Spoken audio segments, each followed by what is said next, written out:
의원이고요. 정달성입니다. 반갑습니다. 네, 오늘 의상 컨셉이 응답하라 1987, 1988 이어서 넥타이 부대 컨셉인데 넥타이는 오늘은 없습니다. 과학이 미신입니까? 국민들이 합리적이고 상식적으로 분석하고 내린 결론에 대해서 미신이라고 합니다. 과학이 미신입니까? 믿고 안 믿고의 믿음의 영역으로 치부하고 있는 윤석열 정부. 삼중수소가 인체에 그렇게 해롭지 않다고 합니다. 다핵종 제거 시설 설비죠. 알프스라고 하는 것에 통과를 시켜서 정리를 하면 깨끗한 물이 된다고 합니다. 그것을 믿으라고 합니다. 희석시켜서 태평양 앞바다에 뿌려놓으면 그래도 좀 괜찮지 않겠냐고 합니다. 희석을 시키더라도 그 오염된 핵폐기물의 총량은 줄어듭니까? 그렇습니다. 이렇게 생각하고 저렇게 생각해봐도 과학의 영역에서 국민들이 반대하고 문제제기를 하는데 괴담설로 국민들을 폄하합니다. 일부 불안당들의 주의주장으로 무시하고 폄하합니다. 그대로 둬서야 되겠습니까? 그대로 둬서야 되겠습니까? 대한민국이 미쳐 돌아가다 못해 건강권, 생명권까지 걱정을 해야 됩니다. 검찰 독재로 민주주의가 이미 파괴된 지 오래요. 서민경제 파탄의 무응무답으로 무대응입니다. 무대책입니다. 노조 탄압, 시민사회 탄압에 군사정권 저리 가라입니다. 통일 이야기는 언감생심, 평화논의마저도 불온시하며 전쟁 분위기로 몰아쳐 가고 있습니다.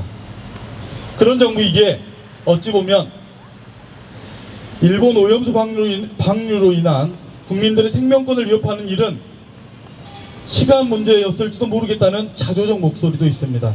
하지만 끝날 때까지 끝난 게 아니죠. 일본 정부의 현재 계획에 의하면 7월부터 오염수를 방류를 해도 아무렇지 않은 상황이 될 정도로 현재 시간표가 흘러가고 있습니다. 이대로 놔둬서야 되겠습니까? 놔둬서야 되겠습니까? 그래서 이미 이렇게 33차 촛불이 되도록 광주에서도 그렇고 전국적으로 이어가고 있는 여기 계신 분들, 그리고 전국에서 촛불을 들고 함께 하시는 분들께 경의와 감사의 표를 하고 싶습니다. 저 역시 지역구 동네 지방의원으로서 한다고는 하나 여전히 미흡한 것 같습니다. 그럼에도 불구하고 국민들의 건강권, 생명권, 더 나아가서 국민들의 해양권, 해양 주권을 지키는 주권의 문제, 이기에 시민들과 함께, 주민들과 함께 서명운동하면서 1인 시위하면서 거리에서 함께 하고 있습니다. 지난 4월 저희 광주 북구의회에서는 후쿠시마 원전 오염수 방류에 대해서 규탄과 더불어서 윤석열 정부에게 이에 대한 똑바로 제대로 적극적 대응을 촉구하는 촉구 결의안을 채택한 바 있습니다. 저희 북구의회를 포함해서 나머지 5개 자치구 의회 그리고 시의회 또한 발걸음을 맞춰서 함께 하고 있습니다. 그 내용이 윤석열의 귀에 닿지 않았는지 계속 착착 진행되는 것 같아요. 제가 보는 현재 상황은 일본의 내로남불에 윤석열의 짝사랑이 더해진 후쿠시마 오염수 방류 사태라고 봅니다. 일본은 지난 86년 체르노빌 원전 사태 시절에 방사능 기준치를 초과한 러시아에, 그 당시 소련이었죠. 소련에 대해서 규탄을 하면서 통관 절차에서 유럽 식품들을 반환시킨 바 있습니다. 그리고 93년 러시아에서 몰래 방사능 기준치를 초과하면서 해양에 투기를 한 적이 있죠. 그 내용이 알려지자 일본은 경악을 금치 못하고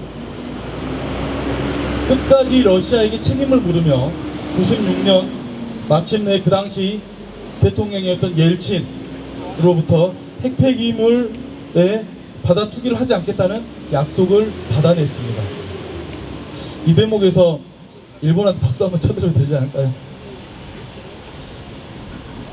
자국의 이익을 위해서 그렇게 뛰고 있었던 그 당시 일본을 보면서 윤석열 정부는, 윤석열 대통령은 무슨 생각을 했을지 궁금합니다.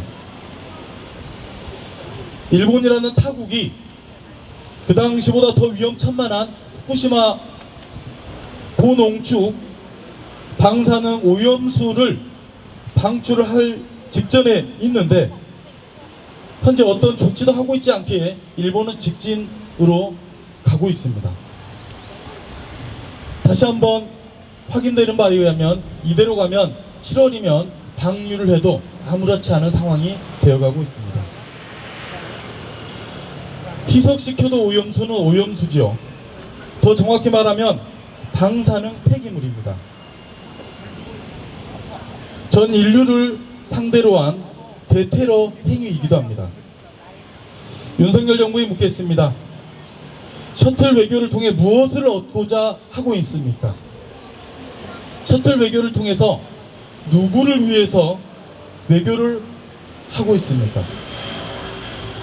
물론 우리가 수차례 묻기도 하고 제안도 했지만 우리가 사람에게 물어야 하는데 묵묵무답입니다. 오히려 응원하고 직진하고 동조하고 방조하는 것 아닌가 의구심이 들 정도입니다. 체르노빌 원전 사태를 대하는 그렇게 존경에 마지 않는 일본을 윤석열 대통령은 다시 한번 확인해 보시기 바랍니다. 필요하면 배울 건 배워야지요. 국민의 명령입니다.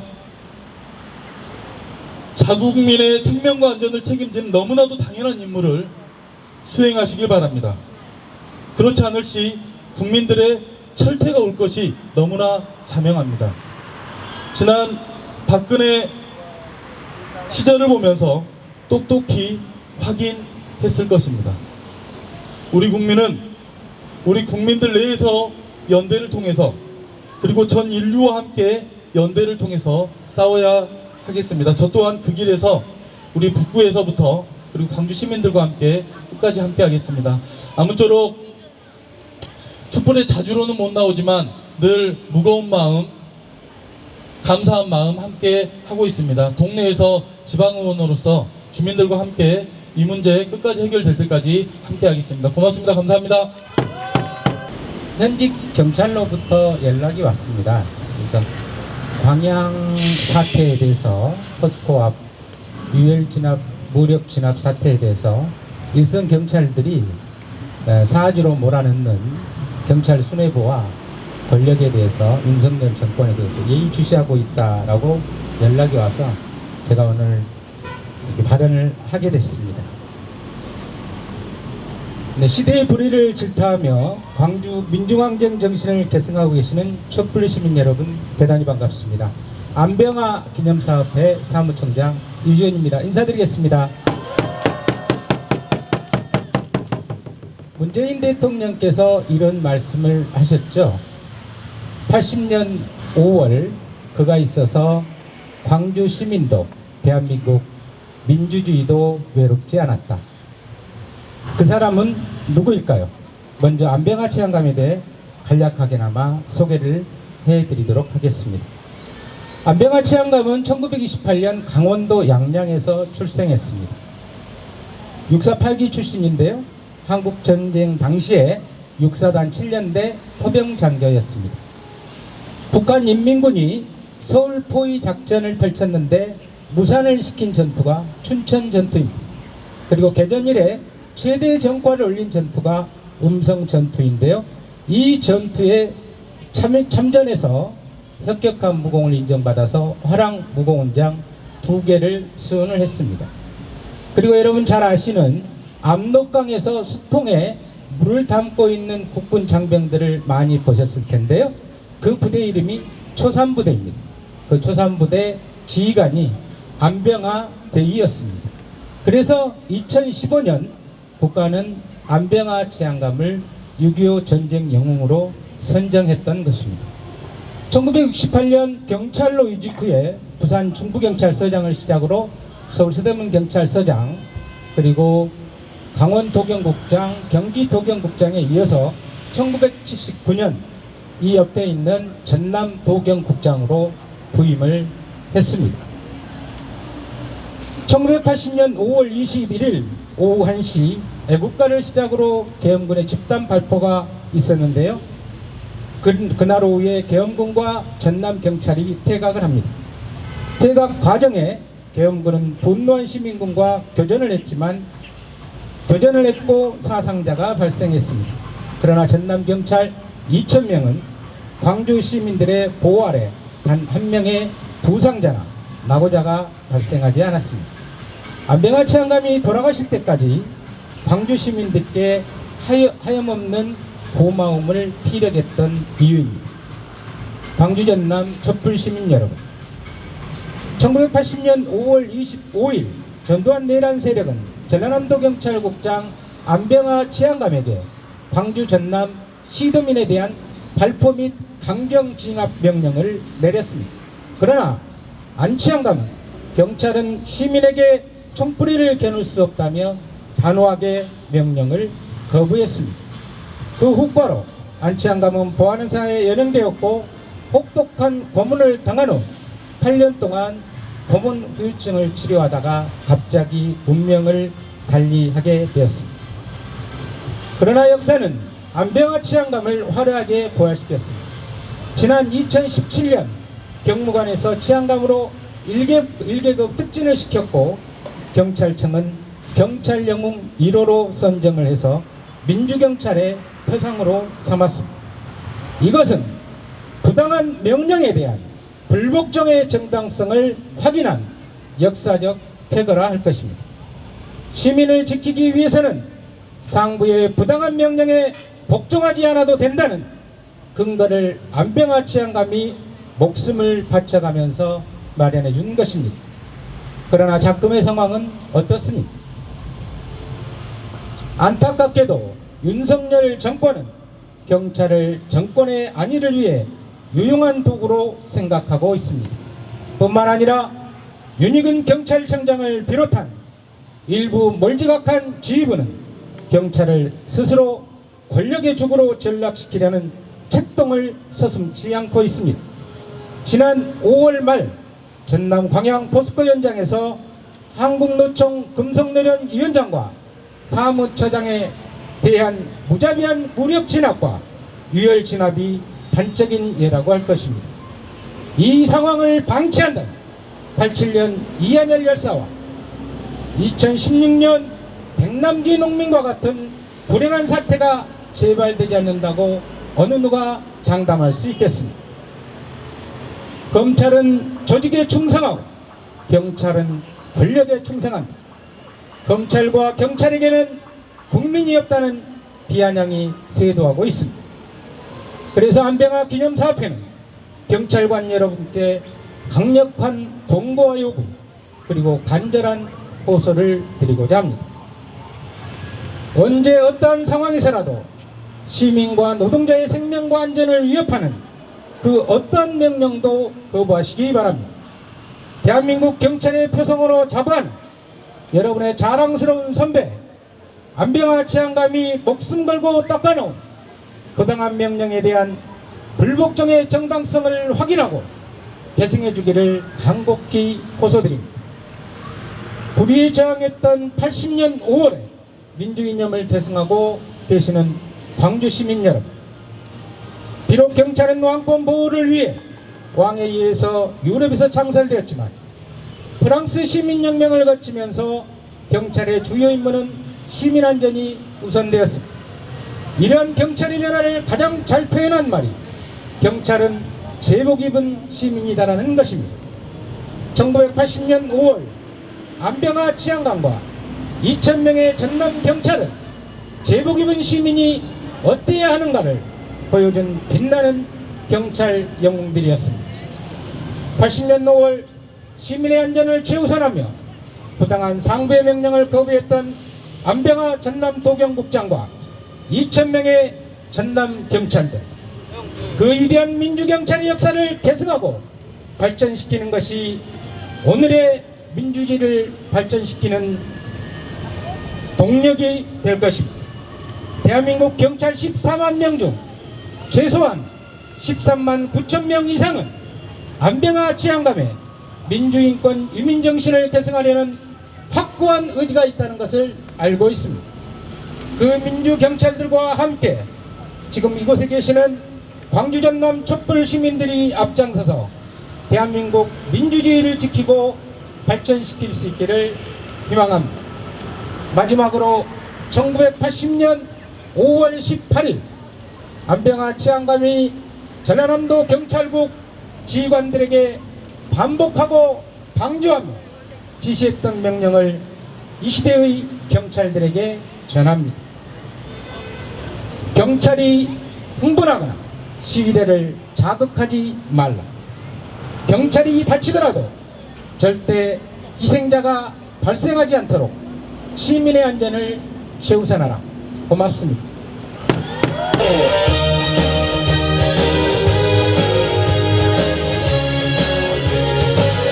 국민 들고 하겠습니다.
제가 가장 사랑하는 도시 빛골 광주 시민으로 살고 있는 오창기입니다.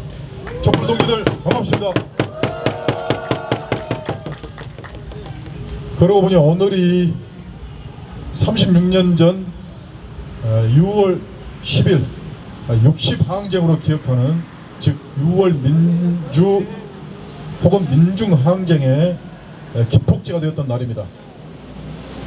60대회, 60항쟁을 일컬어서 6월 항쟁이라고 해도 크게 틀리지 않는다고 하더군요.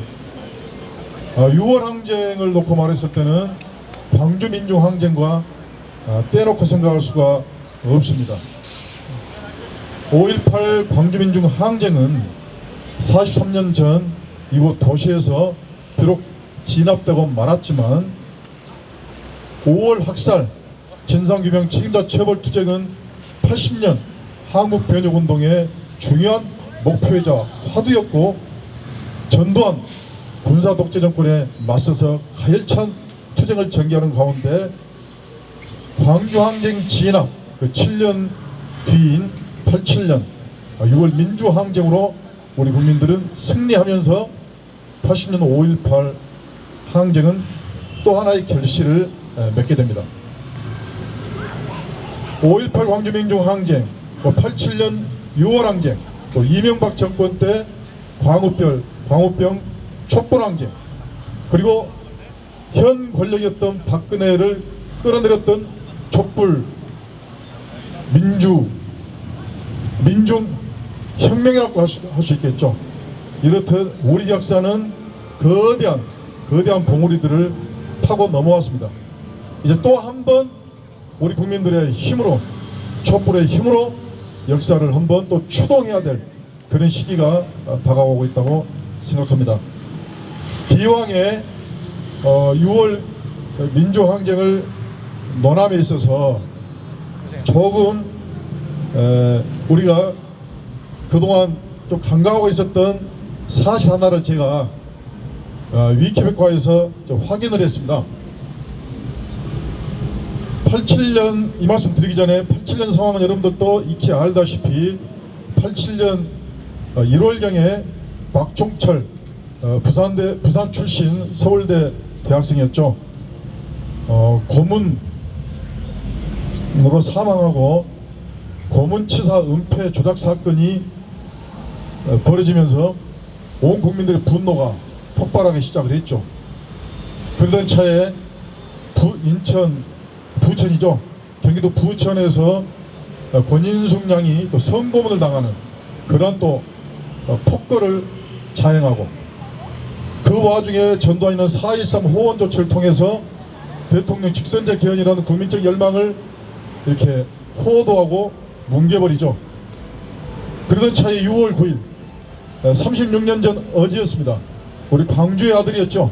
연세대학교 2학년 이한열 열사가 경찰이 쏜 직격 체류탄에 뒷머리를 맞으면서 피격당하는, 즉 뇌사로 들어가는 그런 사건이 발생하면서 그 당시 전국은 걷잡을 수 없는 소용돌이로 반독재 밑좌 투쟁의 들불로 끌어번지면서 결국은 6월 민주항쟁으로 이렇게 치닫게 되는데, 그 한가운데 36년 전 6월 19일 날 있었던 일입니다. 6월 19일 오전 10시에 전두환이가 당시 대통령이었죠. 국방장관, 3군 참모총장, 안기부장을 모아놓고 6월 20날 오전 4시, 새벽 4시를 기해서 계엄을 선포하고 대학 캠퍼스와 여러 도시에 군을 배치할 것을 명령을 했습니다. 혹시 이 사실을 알고 계신 분 계십니까? 보통 많이 간과하고 넘어가는 사건이죠.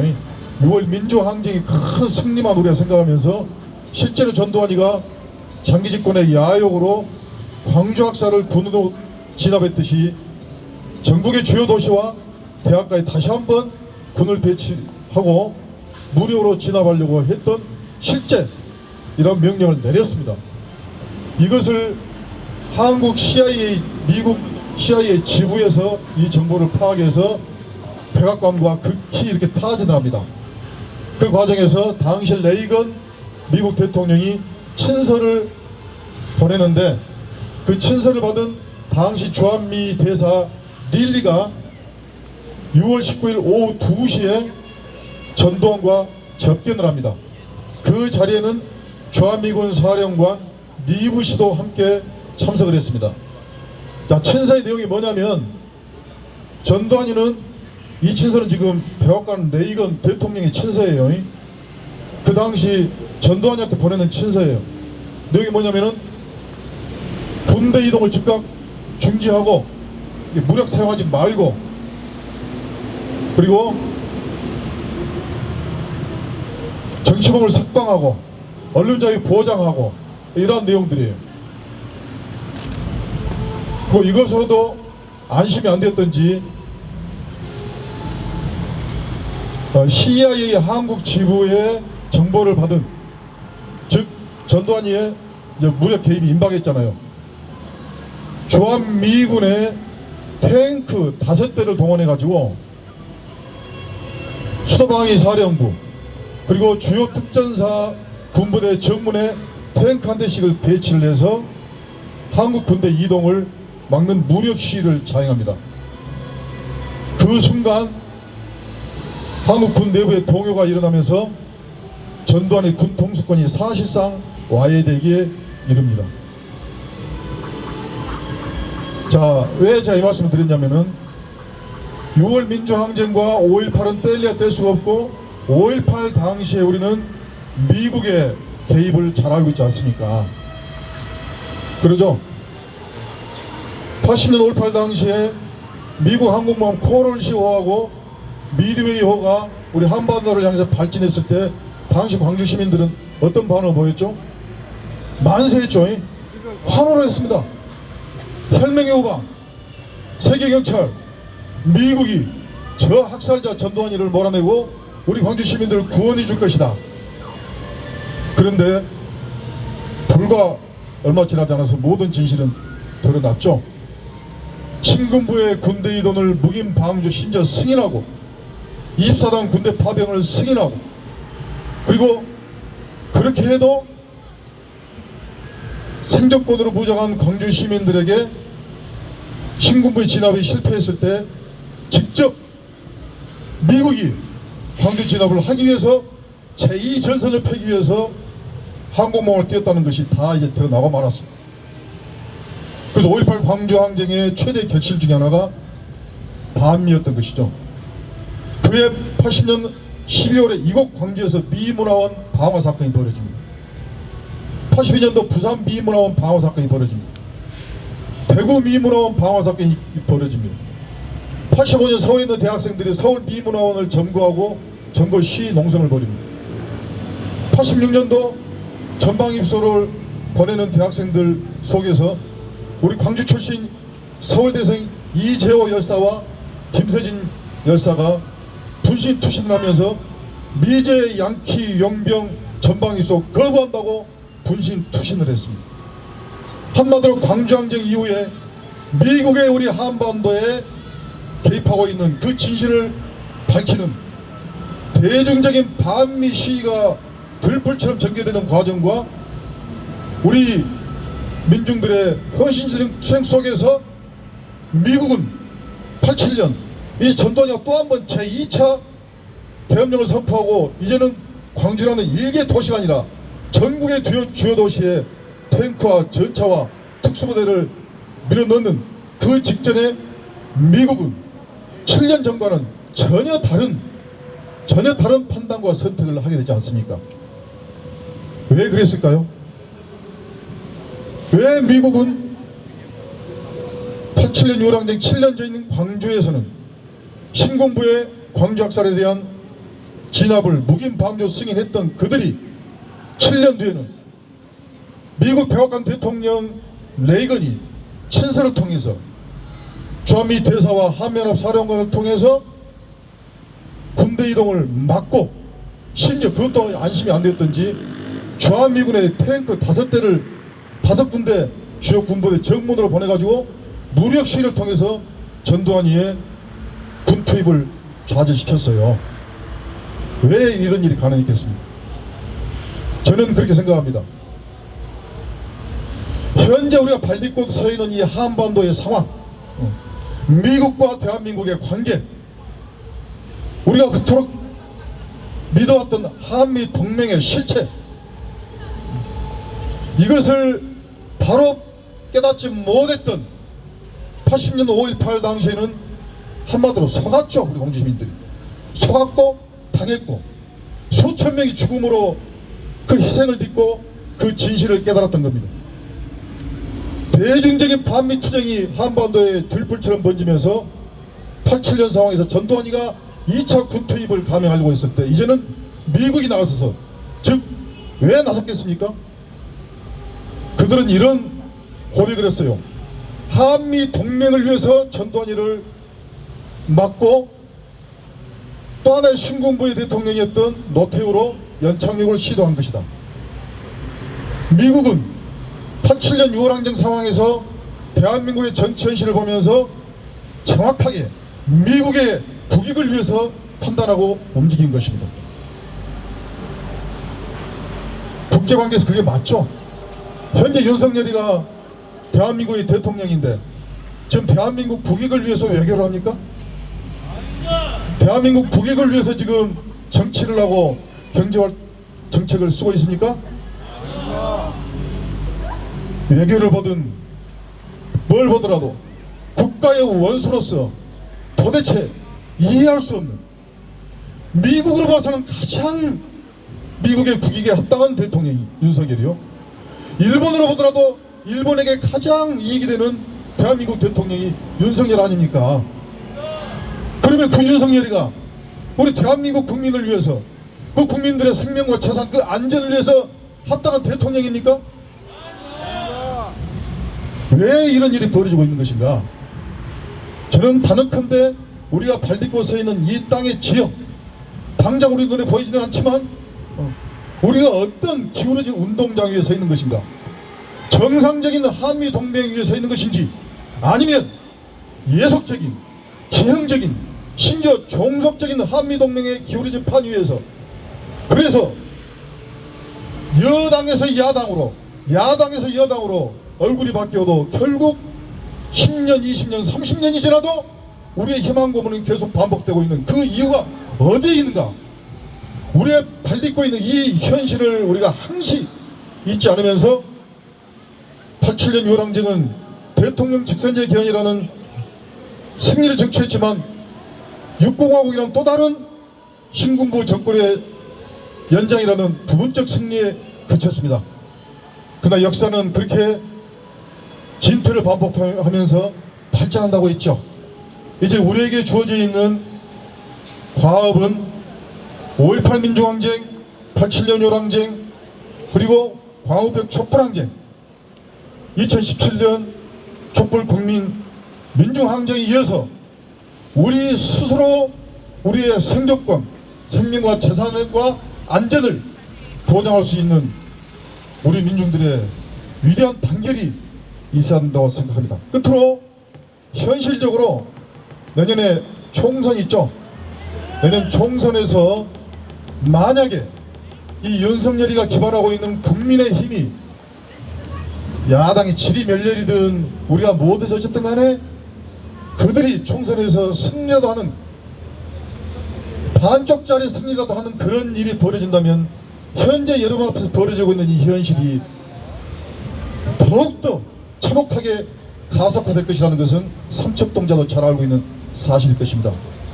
그래서 얼마 전에 건설노조 탄압에 맞서서 분신선언했던 양회동 여사가 유언으로 했던 말 중에 하나가 야사당이 단결하여 윤석열 정권 퇴진을 시켜라고 했습니다. 민주당이든 진보당이든 정의당이든 국민소득당이든 범야권과 우리 범시민사회진영이 총단결하여 내년 총선에서 국힘을 아작내는 것이 당면에서 우리가 생존할 길이요 살 길이라고 생각하는데 동의하십니까? 구하나 외치고 내려가겠습니다.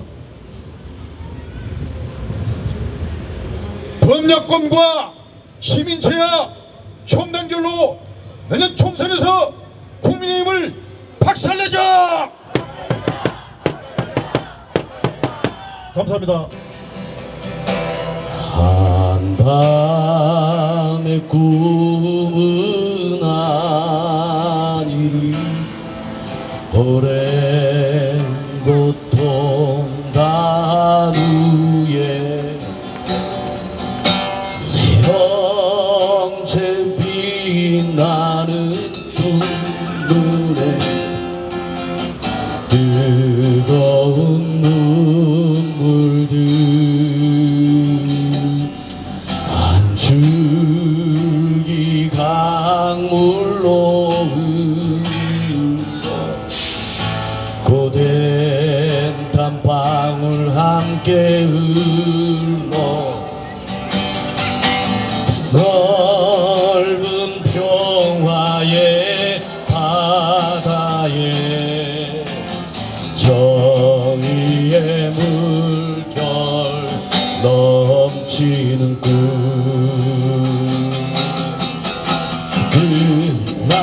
그날이 오면 그날이 오면 내 형제 그리운 얼굴들 그 아픈 추억도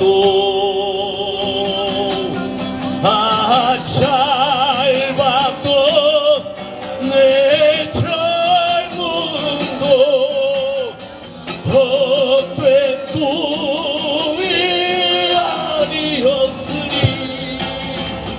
그날이 오면